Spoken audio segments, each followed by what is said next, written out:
ህመም ሲጠና የማይድን መስሎኝ ለምስ ቢሆነኝ ማይነሳ መስሎኝ ደዌ ቢከበኝ። አሰላሙ አሌይኩም ወራህመቱላሂ ወበረካቱ። ሰላም ውድ ቻናል የቤተሰቦች እንዴት ናችሁ? ነው ያለው አልሐምዱሊላህ ሰላም ነኝ። ዛሬም መጥቻለሁ። በመጀመሪያ ለቻናል አዲስ የሆናችሁ ሰብስክራይብ በማድረግ ቤተሰብ ሁኑ። የቻናል ቤተሰቦች ደግሞ ላይክ፣ ሼር እያደረጋችሁ አበረታቱኝ። ሰሞኑን ያው እየመጣሁ ነው፣ አልጠፋም ብያችኋለሁ። ኢንሻአላህ እናንተም አትጥፊ፣ ያንቺን ቪዲዮ ስናይ ሀገራችን እንድንገባ ፍላጎት ይኖረናል። ትዝታ ሁሉ ነገር ይመጣብናል እና ለኛ በጥቅሉ ተስፋችን ነሽ። አንቺን ስናይ ነው ሀገር ግቡ ግቡ የሚለን። ያው ቢያንስ በትንሽ ነገር ተብቃቅቶ መኖርን ያሳየሽን ነው።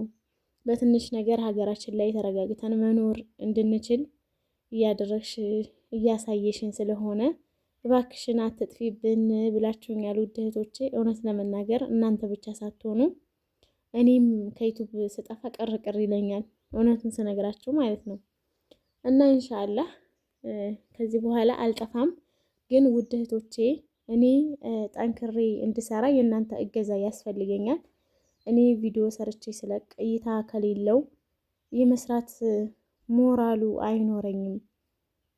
ቪዲዮ ሰርቼ ስለቅ እይታ ሲኖረኝ ነው እንድሰራ ፍላጎት የሚኖረኝ የስራ ሞራል የሚኖረኝ። እና እኔ ቪዲዮ ሰርቼ ስለቅ እናንተ ደግሞ ላይክ ሼር አድርጉልኝ። ሼር ማድረግ የማትችሉ ልጆች ቢያንስ ቪዲዮውን ስታዩ ላይክ አድርጉልኝ። ኮሜንትም ያበረታታል፣ ኮሜንት ጻፉልኝ። እና ያው ብዙ ጊዜ ላይክ አድርጉልኝ ቪዲዮን እምላችሁ። እናንተ ላይክ ስታደርጉ ዩቲዩብ ሪኮመንድ ያደርገዋል። ያ ማለት የኔ ቪዲዮ ብዙ ሰው ጋር እንዲደርስ ይሆናል ማለት ነው። ለዛም ቪዲዮውን ስትጀምሩ ላይክ ማድረጋችሁን አትርሱ። ኮሜንትም ያበረታታል ብያችኋለሁ። አስተያየት ጻፉልኝ። ብዙ ልጆች ቪዲዮሽ እናያለን ኮሜንት አንጽፍም እንጂ የምትሉ ልጆች አላችሁና አስተያየታችሁን ጻፉልኝ፣ እኔም አነባለሁ ኮሜንት። እና ያው እኔ ታውቃላችሁ ፕራንክ ምናምን ነገር ወይም ደግሞ ወጣ ያለ ነገር አልሰራም። ያው ብዙ ጊዜ እንደዚህ ወንዶች ጋር ተዛዝለው የሚመጡ ፕራንክ የሚሰሩ ውሸት የሚያወሩ ናቸው ሶሻል ሚዲያ ላይ ተመልካች የሚኖራቸው። ያው የኛ ሰው ደግሞ ውሸት ነው የሚወደው። ለዛም እኛ ብዙ ተመልካች የለንም። እኛን ደግሞ ስደተኛ እህቶቻችሁን ላይክ እያደረጋችሁ አበረታቱ። ኬዩ እንዴት ነህ? ደህና ነህ ሆይ? ምን እየሰራህ ነው? ዩቲዩብ ላይ ምን አሉ መሰለ ቤተሰቦቻችን ማለት ነው፣ የዩቲዩብ ቤተሰቦቻችን ኬዩ የት ሄዶ ነው? በጣም ናፍቆናል አምጭልን አሉ።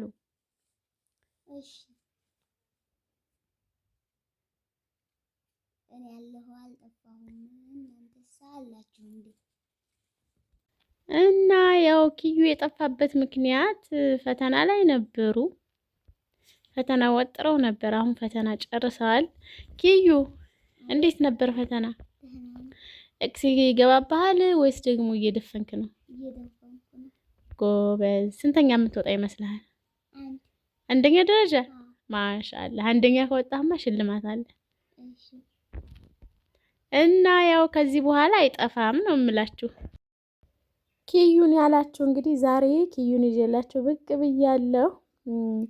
ልጃችንን ይመስለናል የምትሉ ብዙ እህቶቼ ናችሁ ውዶችዬ። እናንተንም ልክ እንደኔ ከልጆቻችሁ ጋር አላህ በሰላም ያገናኛችሁ።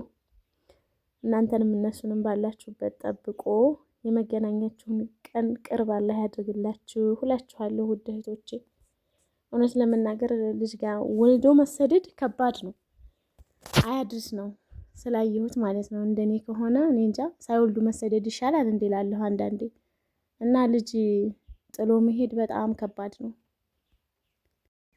እና እህቶቼ ምን እላችሁ መሰላችሁ፣ ያው ይሄ የማይደርስ የሚመስላችሁ ቀን ኢንሻአላህ ይደርሳል። በሰላም ልጆቻችሁ ጋር ትገናኛላችሁ። አይዟችሁ በርቱ፣ አላህ ያጠንክራችሁ ሁላችኋለሁ።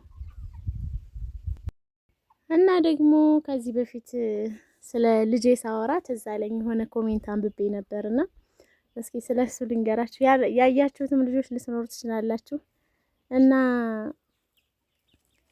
ይቅርታ አድርጊልኝና የልጅሽ ስም የውሻ ስም ነው አለችኝ። እኔ አረቦችን መሰለኝ አለችኝ። አረቦች የውሻቸውን ስም ነው ኪያ ሲሉ የምሰማውና ለሞላ የሙስሊም ስም ለምን የውሻ ስም አወጣሽበት ብላ ኮሜንት ጽፋልኛለች። በነገራችን ላይ ኪያ ብሎ ያወጣለት አባቱ ነው። እኔ አይመን ብዬ ነበር ያወጣሁለት፣ ግን የጸደቀው የአባቱ ስም ነው ማለት ነው። በዚህ አጋጣሚ ኪያ ማለት ትርጉሙ ምን እንደሆነ የማታውቁ ልጆች ልንገራችሁ። ኦሮሞኛ ነው ቃሉ ማለት ነው። ኪያ ማለት በኦሮሞኛ፣ ኪያ ማለት በአማርኛ የኔ እንደማለት ያክል ነው። ያው አባቱ ነው ያወጣለት ብያችኋለሁ። ለዛ ነው እንጂ የውሻ ስም አይደለም ልልሽ ነው እህቴ። ያው ከዚህ በፊት ሰምተሽ አታቂ ይሆናል እንጂ አለ ኪያ የሚባል ስም አለ። በነገራችን ላይ ለሴትም ለወንድም ይሆናል ኪያ ማለት ነው ስሙ። እና ምሳ ሰዓት ደርሶ ምሳ በልተን ቡና እየጠጣሁ ነው።